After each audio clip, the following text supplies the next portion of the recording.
ソリューションであるタスカルタイムカードをですね、ちょっと皆様にご紹介させていただきたいなと思います。ちょっと弊社はですね、実は顔認証に関する取り組みっていうのは、実はもう3年ぐらい前からいろいろやってました。で弊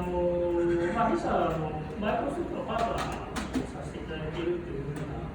なところもあってですね、マイクロソフトの、クラウドの AI であったりとか、そういったものをですね、前からちょっと活用してまして、その中で顔認証っていうような、AI がございますので、これがちょっと活用できるんじゃないかっていうようなところで、最初はお試しから使い出しました。そうして時にですね、あるお客様から顔認証で、金額が僕ができたら便利だよねというようなちょっとお話をいただきまして、ちょっと調査してたというのもあってですね、それでちょっと着手したというようなことですね。最初はいろいろなかなかうまくいかなかったんですが、ちょっとこの iPad アプリで使うようになってからですね、いろんな問題も解決してですね、お客様にご提供できるようなものに今のようになったっていうようなちょっと経緯があります。で、どういったものかというと、簡単に言うと、単純に iPad を使って、打刻をするのがメインの商品です。なので、タイムカードが、ガチャンってやるのが、iPad で顔認証するっていうようなところが一番メインのソリューションです。でじゃあどういったものかっていうところですね、ちょっと簡単に、ご説明するとです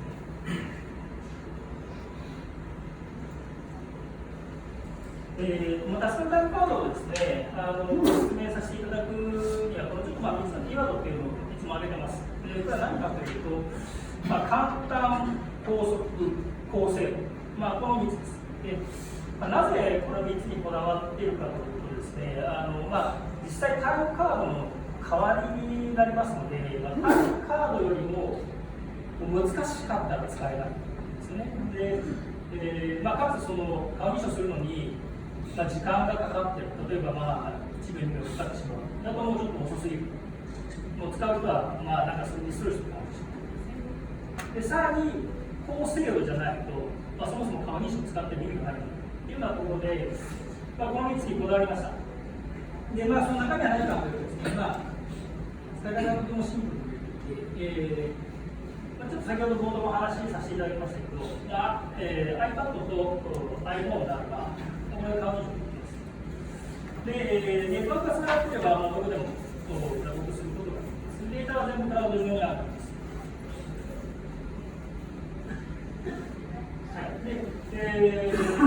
新登録もですね、iPad があれば新しく登録ができますので、例えば事前にマスターを登録しておかないと顔認証ができないとかですね、そういうことはないですね。現場からそのまま顔認証を新登録しておく。で、一応100万人まで登録可能ですが、こんなに登録することはないです。レスポンスがいい。で、これは1秒以内にレスポンスが顔認証です。このレスポンスにこだわっているっていうのはですね、実はこの iPad アプリになる前はですね、ブラウザーで顔認証を写真撮ってできるんじゃないかというところで試してみたんですけど、ブラウザー版だとですね、そのボタンを押してから顔認証するっていう、どうしてもそういう動作になっちゃうんですね。でそうするとすごく遅いって言われるんですよ、使われる方。遅いから使いたくない。で、かつやっぱり当時は顔を取られるというところに、ちょっと抵抗がやっぱり皆さん出ちゃいますので、抵抗があるプラス遅いとなると、やっぱりちょっと評価が非常に悪かったんですね。なので、これちょっと不快感を感じるっていうのは、システムとしてはちょっと良くないので、やっぱり利用する人のメリットがあって、かつその導入する、管理する方のメリットが出て、かつ企業側にもメリットが出るっていうのは、そういったものじゃないとなかなか広まっていかないかなっていうところの一つとしてこれはかなりこだわりました。で、精度ですね。精度も、すみません、100% とはちょっと言い切れないんですけど、ほぼ 100% です。で、その理由は、AI を使ってますので、その AI に対して学習をかけてきますっていう。で、ちょっとここにもありますが、顔認証を今、しました。私は発しました。で、今撮った画像っていう中でもばらつきがあるので、例えば今撮った画像が 70% 発したんです。でだけど違うパターンで撮ると 90% 発したんです。というばらつきがあります。で、このばらつきの中で、どこまでを本人として、ウェブだっていうのは、弊社のそこはノウハウなんですけど、このばらつきの一番低いところですね、例のところを定期的に AI に学習させるっていう、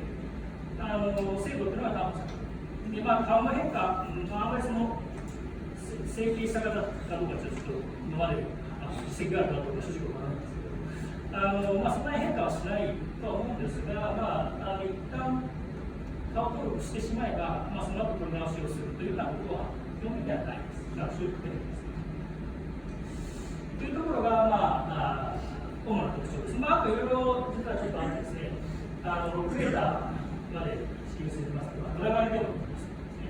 でもちろん GPS の情報もあります。で、打撲だけですので、勤怠をお持ちのお客様に対しては、若干カスタマイズすることでデータを流し込むことができますので、そういうちょっと便利さもあります。で、ちょっと簡単にご説明したんですが、実際にちょっと見ていただこうかなと思います。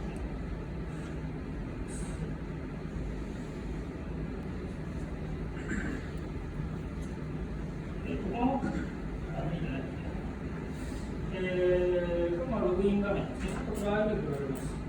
で、このアプリ自体はですね、もうすでに App Store からダウンロードが可能です。で、1月5名様まで200打刻までは無料で使えますので、もし今 iPhone をお持ちであれば、助かるということ出てきます。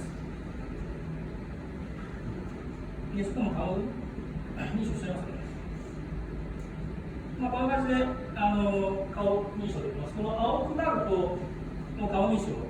完了です。で、例えば、もうちょっと分かります。これが顔認証です。で、この顔認証をする場合も、ちょっといろんなパターンがあってですね、これは実は自動で顔認証するパターンです。なので、こう近づいてきて、大体60センチぐらいの反応するんですが、ここでこう打撲できます。なので、今ちょっと入出だけっていうのを試しにしてるんですけど、その入り口と出口が違うようなところは、例えば iPad を1台ずつ置いて、ここでこう打撲をして、行ってもらうというようなパターンができます。1台だけで使いたいということは、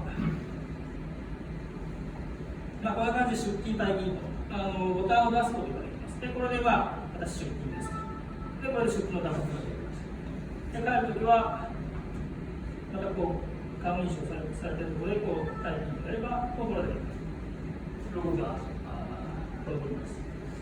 で、この仕組みがどういったところに刺さるかというとですね、ち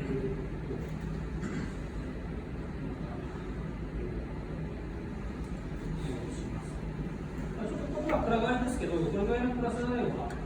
全然問題なく打刻しちゃいます。あとは双子ですね。双子の方とか、あと小さい子、5歳とか、例えば5歳のお兄ちゃんがいて、3歳の子供ですね、4歳の子供とか、顔の形状が似てる方は、基本的に登録されてない人は、登録されてませんって出てくるんですが、その双子の方だけは、片方だけ登録されてると、同じ人で判断します。ただし、両方、登録されてると、正確に判断してくれます。だからちょっとそこだけは気をつけて使ってくださいというのは、一つちょっと弱点でもあります。で、例えばどういったお客様が一番今、でお話をいただいているかというとですね、工場系が多いです、正直。で、例えばこういう理由ですね。社員、例えばスタッフ系は IC カードを持って、IC カードを勤怠管理しているんですけど、工場現場に出てる人は、ID カードを、本当は持っていかなきゃいけないんですけど、本人がこの面倒くさいから持っていかないところが多いとか、そもそもクレジットカード側だけでも安全管理上まずいといけない、そういったところで、そういったところは大体手で書いてたりとか、エクセル入力したりしてですね、そういうところをカードしたりとか、あとは世界認証でないんだけど、よくその接触型ですね、指紋であったりとか、糸目認証だけど、現場系なんで手が動いてるのでできませんですね。であとその意外と設備を導入するのにイニシャルコストがかかっちゃうとか、そういった理由でなかなか導入しづらい。あとは派遣社員とか、パートアルバイト、こういった方が非常に多い。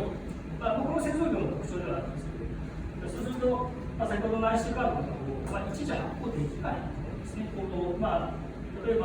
発行してもなくしちゃうと、それがセキュリティリスクにつながるとか、いろんな理由があって、聞いたから持ってて、IC カードもあるんだけど、なかなか現場に進行しきれないっていうようなところが一番やっぱ刺さりますので、かつ、こういう労働基準法の改正というんですかね、これが、もうすでにされているんですけども、こういったことがあって、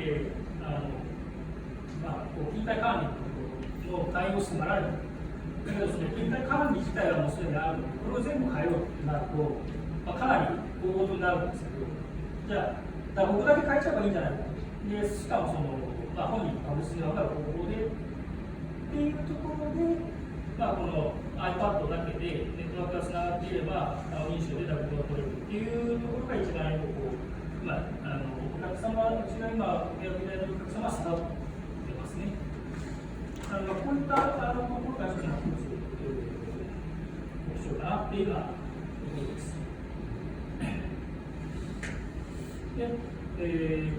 実際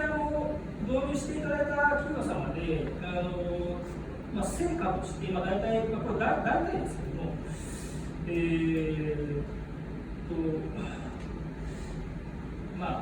効果が出ているような部分っていうところですね。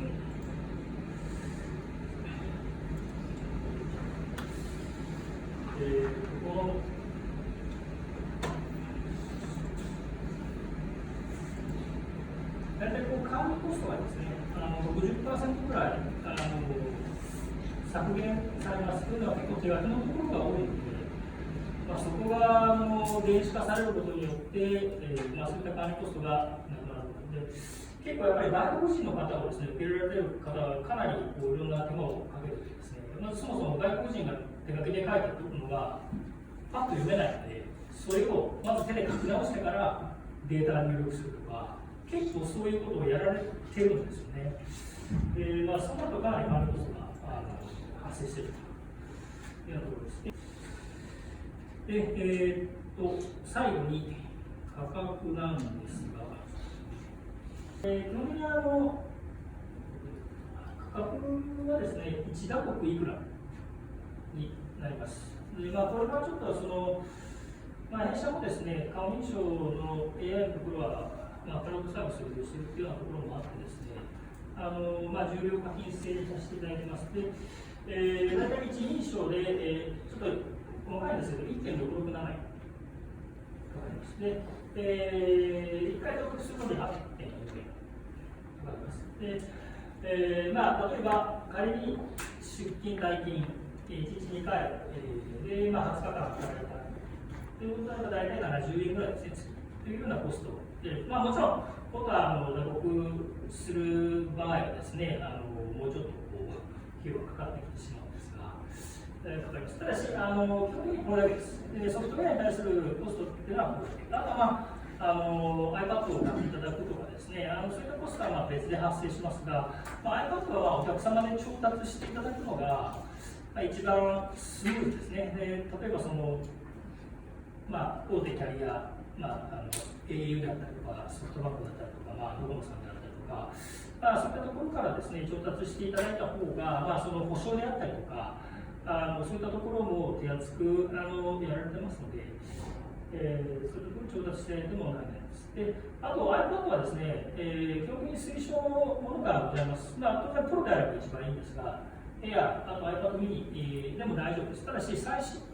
で最新のもの、A12 の CPU を積んでいるものであれば大丈夫です。ただし、それはずっとつきっぱなしで使うパターンですので、弊社のお客様で営業マンに iPhone を出しておいて、で営業マンがその出社したとか、現地で出勤のダブルを取るというようなところもございます。でそこのお客様は iPhone6 使ってます。それはなんで6で OK かというと、ずっとつきっぱなしで使っているわけではないんですね。ずっとつきっぱなしで使っているとですね、一応この、ちょっと戻りますね。顔をこう識別するんですけども、顔を動かしたときに枠がついてきますよね。ここは実は画像解析のAI というんですかね、そのディープラーニングを使ってずっと動画を解析してるんですね。で、これに結構 CPU パワーを使うので、その A12 以上でないと、ずっとこうつけっぱなしでお使いいただく場合は、ちょっと熱を持ったりとか、バッテリーがケーブル挿してるんですけど、電源が落ちちゃうとですね、そういった現象が発生しちゃいます。なので、それは推奨してますが、スポートで使う分には別に全然問題ないので、大丈夫です。はい。というのが、一応、タスカルタイムカードでございます。で、質問ありましたら、気になく言ってください。この場でもいいですし、後でもまだ私いますので、聞いていただければと思います。はい、どうぞ。弊社も勤怠管理するちょっとお話しさせていただいてるんですけど、これとうちの仕組みとうまくこれ CSV に書き出し等で連動だとか、そういったことも当然チャンスなので、そういうのも検討してはしていただきます。もちろんです。実際今ご採用いただいているお客様の中には結構な割合でですね、そういう自社の例えば給与システムであったりとか、その以前の自社の勤怠管理システムと連携してほしいというようなご要望がございまして、そういったお客様にはですね、ちょっとカスタマイズにはなるんですけど、カスタマイズでデータを流し込んだりとかですね、もしくはその勤怠管理の仕組み自体を作るとかですね、そういったところもですね、弊社を請け負ってやっておりますので、何々と言っていただければ結構大丈夫です。ありがとうございます。先ほどのメインターゲットは工場の方としたんですけど、それ以外は何かいらっしゃいますか？特にですね、メインのターゲットを絞っているというわけではないです。今、引き上げいただいているのが、やっぱり先ほど言った条件に当てはまるようなお客様が、やっぱり結構刺さりやすいということですね。で、それ以外にも、今ですと学校であったりとかですね、あとちょっと変わったところでいうと、食堂、例えば定食、社員食堂とかですね、定食の数が少ないとかですね、今4つぐらいしかない。そうすると、本人が選んで、打刻すればそれでもう録画残るからいいとかですね、そういったちょっとそういうご引き合いもあります。で、結構お客様がこの使い方できないかなっていうふうに言われることもです。そこでカスタマイズ、それで、やろうかっていうところもあります。で、今ちょっと考えてるのは鍵っていうのは皆さんいろいろすぐパッと連想されると思うんですけども、鍵も今ちょっとうまく連動できないかなっていうようなところをやってますっていうのと、あとRFID っていうんですね、それとちょっと連動して顔認証を使わせるっていうようなところもちょっと別のプロジェクトですけど動いてたりしますので、例えばそういったことでも全然大丈夫です。篠さん、どうもありがとうございました。すみません、ありがとうございました。